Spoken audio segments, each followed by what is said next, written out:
Very good morning to you. Welcome to Breakfast with Dan Walker and Louise Minchin. Let's bring you the headlines at 6 o'clock this morning. Good morning, it's Wednesday, it's the 22nd of April, and an RAF plane carrying much needed items of protective equipment for the NHS has landed in the UK from Turkey. It was due to arrive on Sunday, but suffered a series of delays. It comes as the government ramps up the hunt for a vaccine, with human trials set to begin in Oxford tomorrow. Andy Moore reports. It's 6:10, you're watching Breakfast. Companies across the UK have been working to manufacture ventilators for the NHS to help treat patients with coronavirus. The government asked for businesses to help just over a month ago. The project involves aerospace, technology and engineering firms, including the supercar maker McLaren.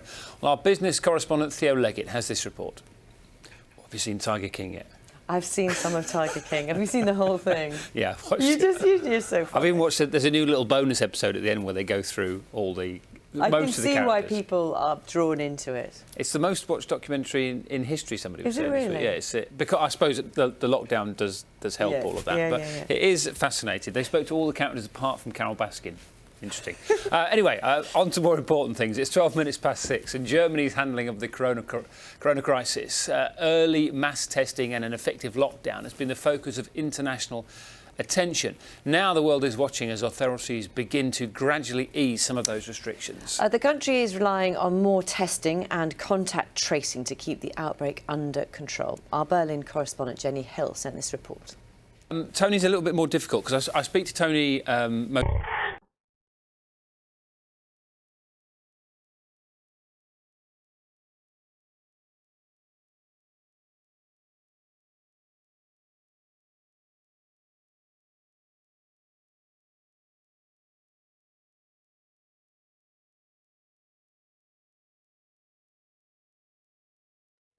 It's anything. We don't know where they've gone. We don't know who's taken them. Yeah. There's all sorts of Facebook groups in Sheffield at the moment, and people sort of looking for them. And there's somebody said they might have found one of the pictures that Tony had by the side of the memorial in a bin in Sheffield. So, if you know where they are, we don't want to point any fingers. Tony's not wanting to, follow any of it up. He just wants them back. Yeah. So you can contact me here at Breakfast if you want. But if you know anything and you can tell me where I can find them or where other people can find them, we can get them back for Tony, because I think you can understand why they mean an awful lot to him, and he just wants to know that they're okay and they've not been thrown away or disposed of, or somebody's got them. So if you could get them back, that'd be amazing for Tony. 21 minutes past 6. Now, when 17-year-old carer Kia, remember her, presented one of her residents with a special gift, she thought it was just a simple gesture of kindness. But a heartwarming video of the moment she handed over the pillow has been viewed by millions online. After they appeared on BBC Breakfast yesterday, she's been inundated with messages of support from all the way around the world. Today, we've been to catch up with two people who are a little bit closer to home, her grandparents.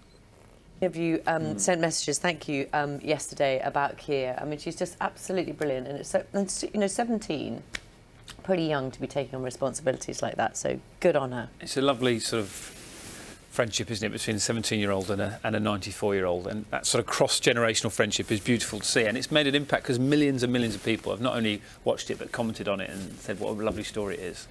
As we spend our time indoors, it's no surprise that lots of people are turning to our phones for entertainment. Now the video app TikTok has reported a 25% rise in viewers in the past month. It's not just about posting funny videos and following the latest dance crazes, though, as Sophia Gala-Smith reports.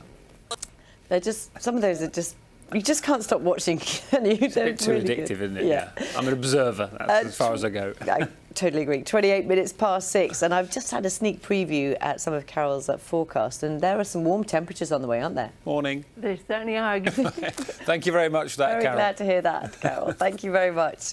A very good morning. You are watching Breakfast with Dan and Louise. It is 6:31. We've got the latest news and sport coming your way. Good morning to you. Let's get you right up to date with the main stories from BBC News. And human trials of a vaccine for COVID-19 in the UK will start tomorrow, as the Health Secretary Matt Hancock says the government is throwing everything at it. Yeah. So it's 6:33. It's that time of the day where we have a little chat with a GP to ask some of the questions you've been sending in. Today we have doctors at the moment and the sort of differences in the way things have changed in the last few days and weeks. That's Dr. Farah Sheikh this morning. Coming up to 20 to 7, Sally's got some news about sport in some ways. That's the vaguest introduction ever. Well, it's about something not happening again. It also... Sally, the great news is that I have enlisted you all to do... I've been doing some training. I have. Can you consist of, Dan? Well, it's sort of mental preparation at the moment, Louise, is the sort of phase I'm in. I did actually speak, you know Professor Greg White, who... Yeah, he's taking part. He's going to be there for the whole 100 miles. He advises people on all these sorts of huge physical challenges. I spoke to him yesterday, and he said, make sure that you stock up on pork pies and sausage rolls. So, in my emergency trip to the shops yesterday, I got some sausage rolls, and I ate them. So you're already... I spoke to Louise yesterday and she said she's very concerned about the fact that I've done no preparation for a 100-mile cycle on Thursday. Let's be really clear. Inside. You've got yeah, quite a few big names lined up, haven't you? Oh, Sally, you've got... I can't tell you, but there are some very, very exciting people. And some other names which I'm not going to mention at the moment, but really excited. It's going to be good fun, Sal. Get that prep in today. Final day before the big push. Don't go too hard. So much.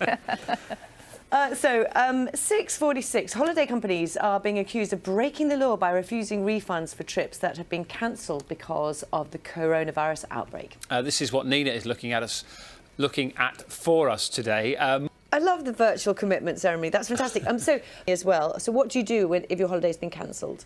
Yeah. It's 10 to 7. Good morning. Now, Captain Tom Moore has broken all kinds of records when he walked his 100 laps of his garden to raise more than £27 million for the NHS and NHS charities, of course, wasn't it?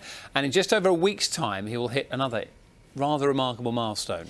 Before the war veteran celebrates his 100th birthday, he's got another mammoth task on his hands, sifting through the tens of thousands of cards from well-wishers. Breakfast John Maguire has more. It's remarkable, isn't it? And do you know what? They just look great as well. Can you imagine how many cards? But they've done a brilliant job with it, and I'm sure there will be more, many more on their way as well. 30th of April. There's quite a few surprises lined up for him, I would imagine, yeah. As we stay at home, it is important, of course, to try and stay as fit as we can. And here on Breakfast, we've been getting our regular tips from the queen of the home workout. Time for a slice of Diana Moran, or, as we all know her, the Green Goddess. Hello, very good morning to you. Welcome to Breakfast with Dan Walker and Louise Minchin. Headlines for you at 7 o'clock this morning. Good morning, it's Wednesday, it's the 22nd of April. Let's start with our top story for you this morning. And an RAF plane carrying much-needed items of protective equipment for frontline workers has landed in the UK from Turkey.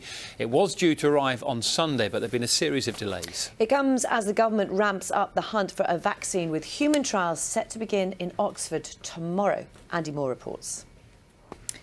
Companies across the UK have been working to manufacture ventilators for the NHS to help treat patients with coronavirus. The government asked for businesses to help just over a month ago, and the project involves aerospace, technology, engineering firms, including F1 maker McLaren as well.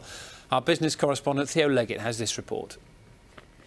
It is 13 minutes past 7. Thanks for watching BBC Breakfast. The latest coronavirus figures outline the human cost of the outbreak, but there are some signs that the peak could be over.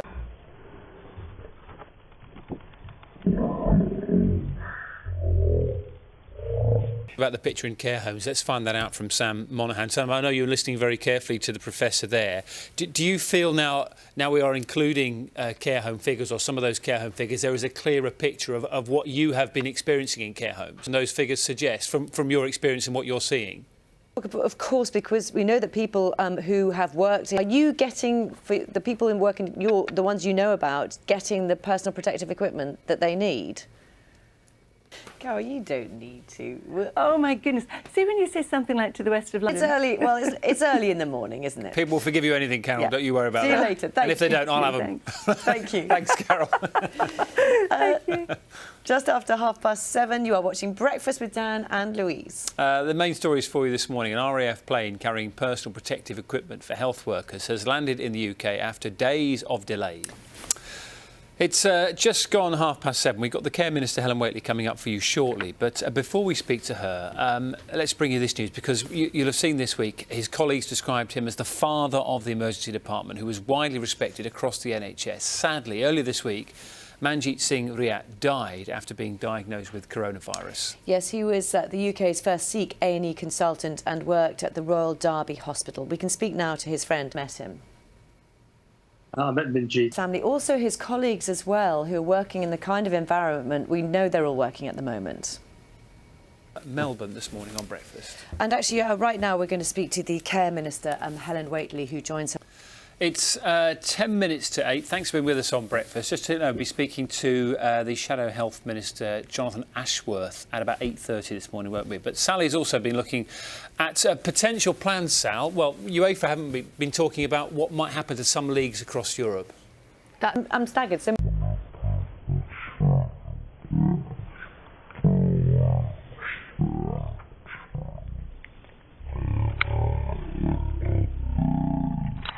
We don't have to do 100 miles. You can join in for a little bit. No, please take care, stay safe. Sally, how long are you going to do? Do a little bit. It could happen. Oh, really? An hour, Sal, I bedtime.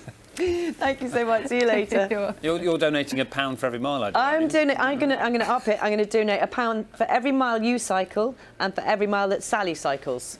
OK, and there's some big names. Louise can't give all the names away, but there's some rather big names getting involved in this as well. It's going to be very exciting. People who don't normally cycle together from lots of different disciplines are going to be doing that. It's going to be good fun. Let's tell you about holiday companies, because they're being accused of breaking the law by refusing refunds for trips that have been cancelled because of the coronavirus outbreak. Yeah, Nina's looking at this today, and lots of people... Your contact with the companies, what are they saying about this, Nina?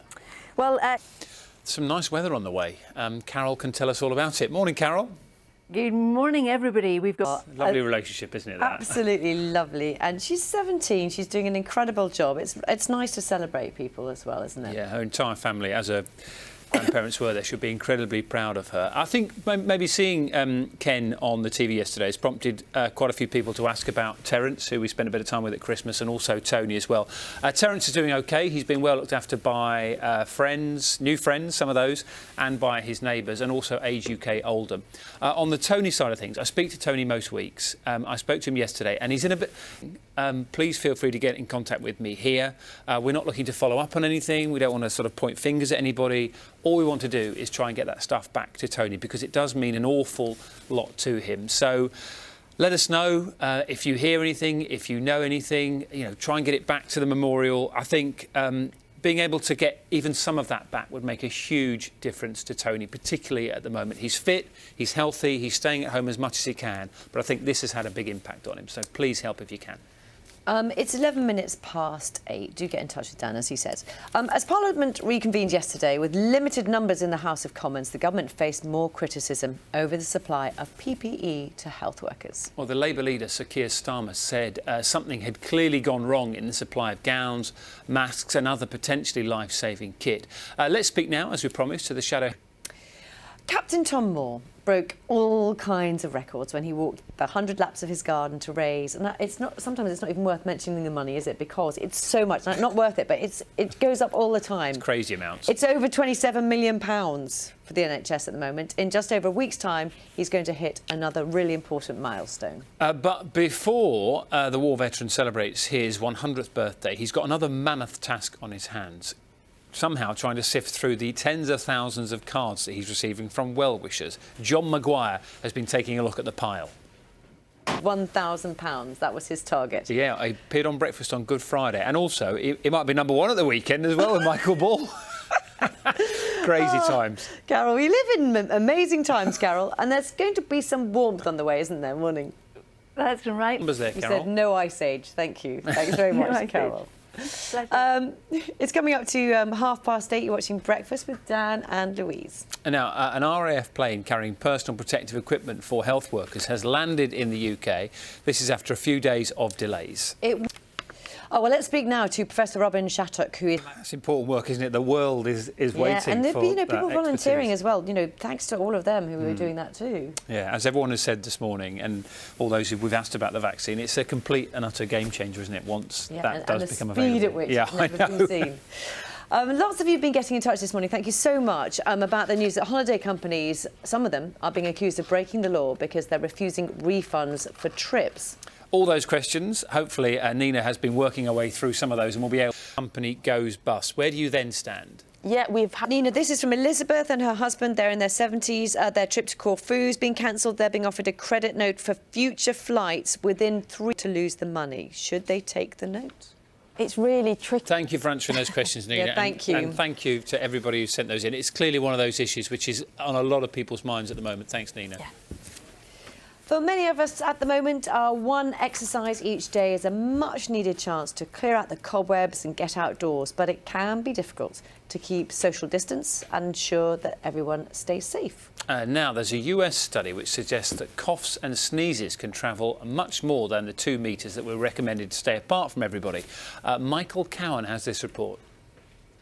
Etiquette is an interesting one, isn't it? I told you last week I got sweated on by a jogger who came far too close. And you keep reminding me of that as well. Sorry. So let's talk about all sorts of different things. We're joined now by Olympic gold medalists. Listening to that, I mean, you know, it's important, isn't it, that we do try and do consideration. Yeah. You've been out a couple of times on your bike. There are people who are clearly out on their bikes, really enjoying. In some ways that there are not so many cars on the road.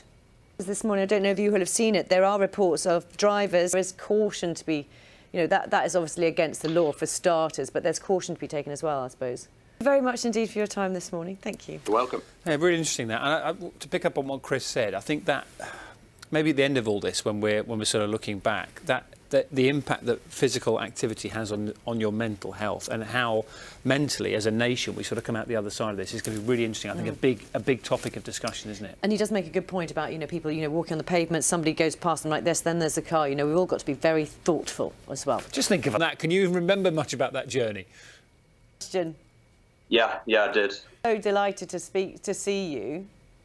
Yeah. And Eamon, Ryan was telling us about this group in Blackburn, which has been really helpful. And I think that's another thing that's sort of come out of this virus is that there's been a really interesting community spirit in various places, hasn't there, of people going over and above what they would normally do to help others who need them.